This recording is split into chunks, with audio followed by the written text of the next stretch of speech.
We looked at a number of things already. We've looked at the importance of law as establishing a context in which we can have liberty and out of that have prosperity. We've considered the importance of work, the importance of the division of labor, the importance of trade in order for all of the wants and needs of people to be met. We've talked about these things coming together in the context of the market. We've even considered how things are made, but we haven't asked this question just yet. Who is it that's making this stuff?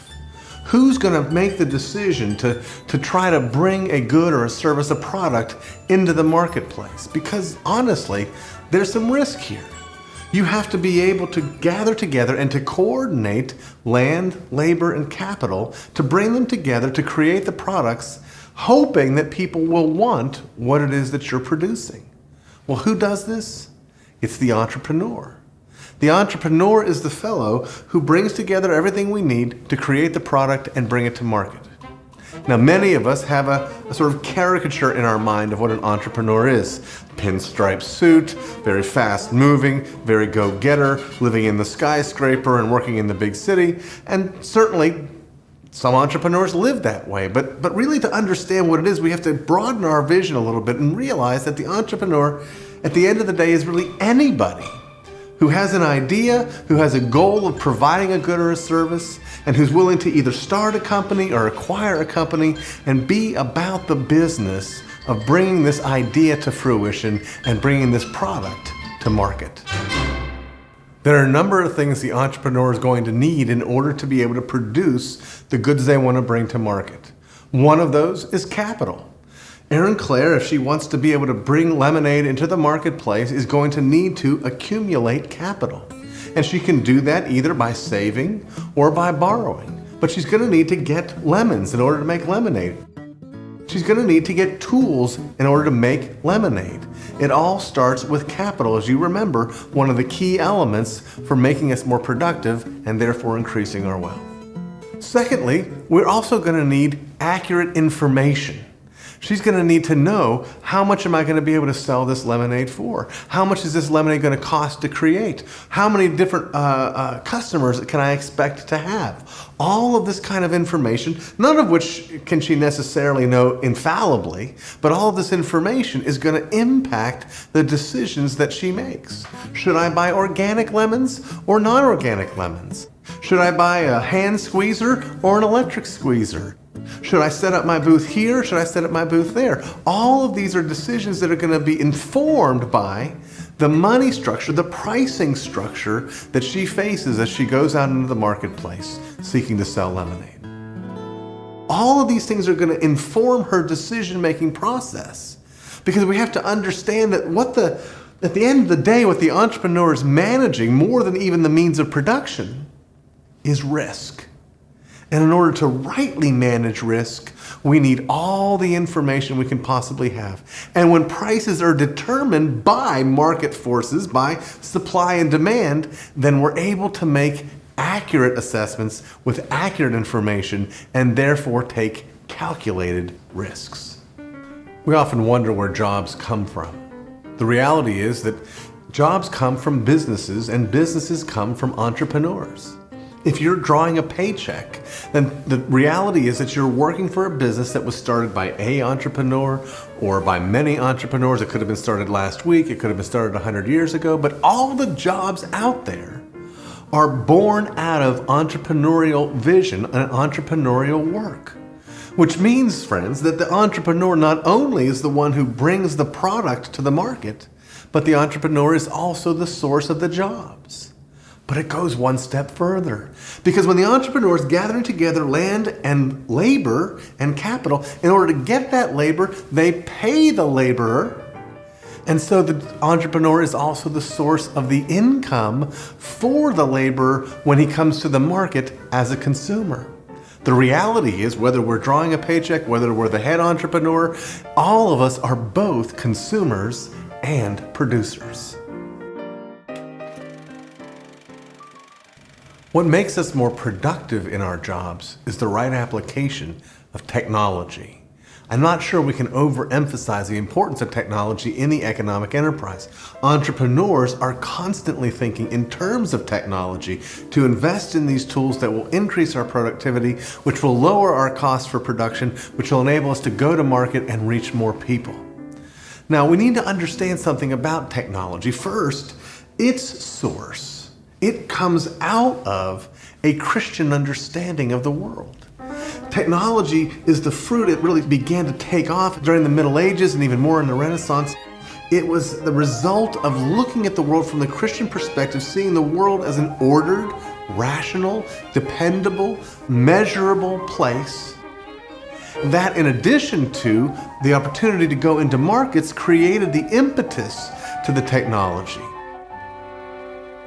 If you have all the smarts in the world and you want to think God's thoughts after, but you don't own what you create, that's going to put a serious damper on technological growth. Think about all the technology that came out of the great American experiment in liberty. And in the course of 150 years in America, the whole world changed through the work of men like Thomas Edison or Alexander Graham Bell or Cyrus McCormick. And suddenly, America becomes the very center and hotbed of prosperity around the world. All driven by technology, all grounded in a Christian worldview. And we need to be careful when thinking about technology because given the relative liberty that we've enjoyed here and given the rapid growth of technology in the last 150 years in American history, it's very easy to make the mistake of thinking that technological progress is natural and innate, that it just happens. But if there's not a market in which the inventive entrepreneur can prosper by bringing his idea to market, then that puts a profound damper on the discovery and even the pursuit of new ideas. All of this, however, goes into the economic calculations of the entrepreneur. They have to figure out how much it's going to cost to get the land, to get the labor, to get the capital, how much all of these things are going to cost to create their product. And that's going to give them some critical pricing information. They're going to understand that they can't sell below their own costs, or they'll end up consuming more than they produce. That is, they're going to end up getting very poor very fast. So it sets a bottom level for their price. They're also, however, going to have to try to gather some economic information about what's already going on in the marketplace. If you're selling lemonade, what do other people sell lemonade for? If you're selling lemonade, what do people sell orange juice for? If you're selling lemonade, what are they selling water for? All of these bits of information come in and help the entrepreneur to make the economic calculations, to make the decisions about how to move forward in meeting people's needs. So who's the entrepreneur really serving in the context of the marketplace? Well, the reality is he's serving the consumer. He is desiring to bring his product to market, to exchange it for the money that belongs to the consumer, because that's why he came to the market. And in doing so, he can only do this in a free market insofar as he meets the desires of the consumer. So he's gathering together the means of production, he's coordinating these things, he's combining them and bringing this product to market so that he can meet the desires of the consumers. That's one of the glorious things about the market. He is serving the consumer. But why?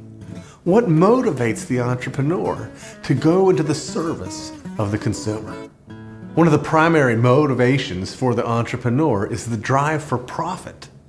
Profit, rightly understood, is not too terribly complicated. It's what's left over after the entrepreneur takes into account his costs in bringing his product to market and then selling those products. If it sells for more than what it costs to bring it, that's a profit. And that profit is denominated in monetary terms, in terms of money, which in turn enables more careful economic calculations, which gives us information about risk taking.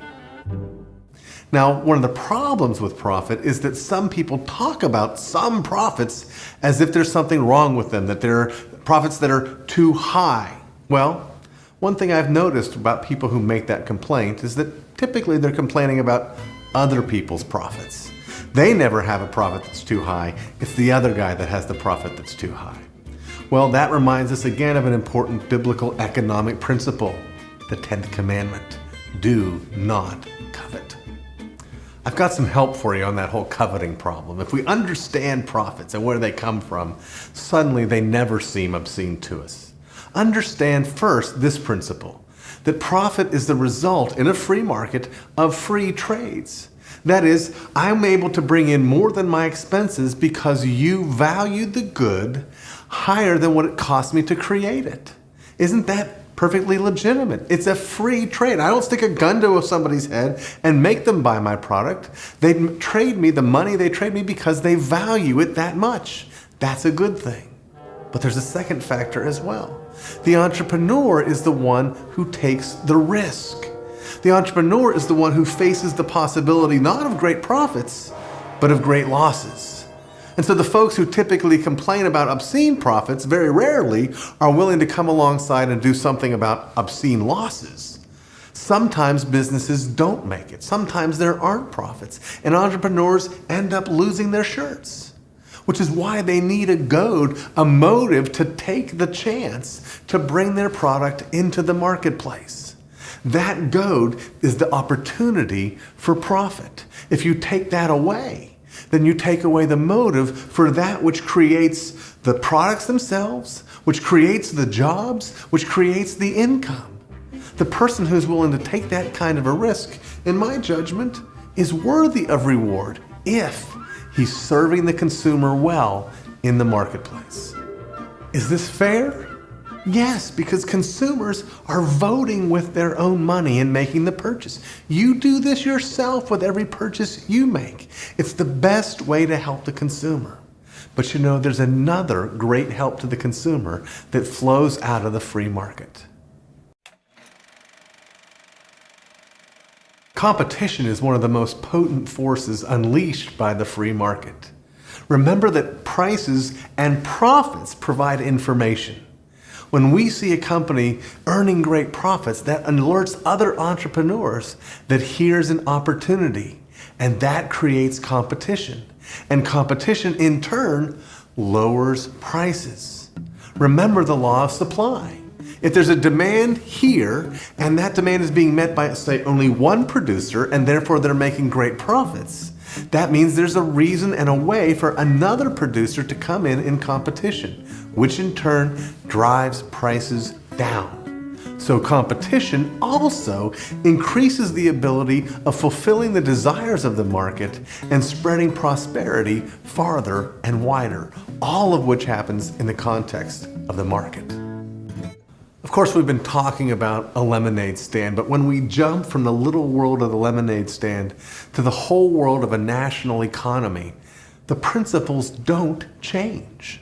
That profit, which we, again, some of us see as an ugly thing, which maybe drives my own daughter in her little stand, also drives all that's going on in our economic activities around us. And what this has born is a prosperity here like the world has never seen before.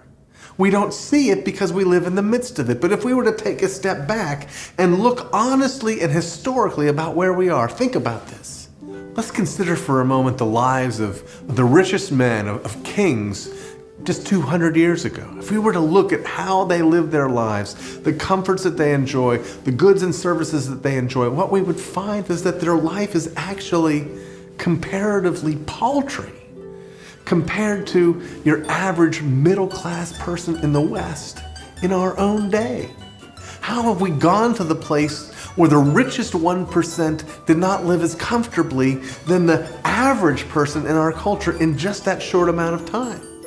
Well, we've made these changes because we've begun to live in light of the way that God made us. We've begun to harness the principles that He revealed about how economics work. Ultimately, we've begun to understand that we can harness the reality that we are self-interested by turning that self-interest into the service of others. In the market that God has given us, we each seek our prosperity by seeking to prosper others. And when all of us do this together, not just in the context of a lemonade stand, but in the context of a nation, all of us do indeed prosper. All of us are blessed. All of us receive from the hand of our gracious God all the blessings and prosperity that we enjoy. This brings us then to the solution to some of the most basic economic problems. We have to make decisions. Who decides what to produce, how much to produce? Who decides what to consume and how much to consume? Well, at the end of the day, in a market system, everybody decides. Or to put it in even more specific local situations, you decide and I decide. Now, Adam Smith, God bless him, he gave us the image of the invisible hand, arguing that God works in, through, under, and around these economic systems to guard things and to protect things through his providence, and God does control all things. But he does it through means. And one of the means by which God controls all of history is by making us what we are. The glory of the market is that it is a system built around how God made us. He made us to work. He made us to decide. He made us to think. He made us to cooperate. He made us to have self-interest. He made us to serve others. All of these things that go to build what we've been talking about are grounded in the imago Dei, God making us in his own image.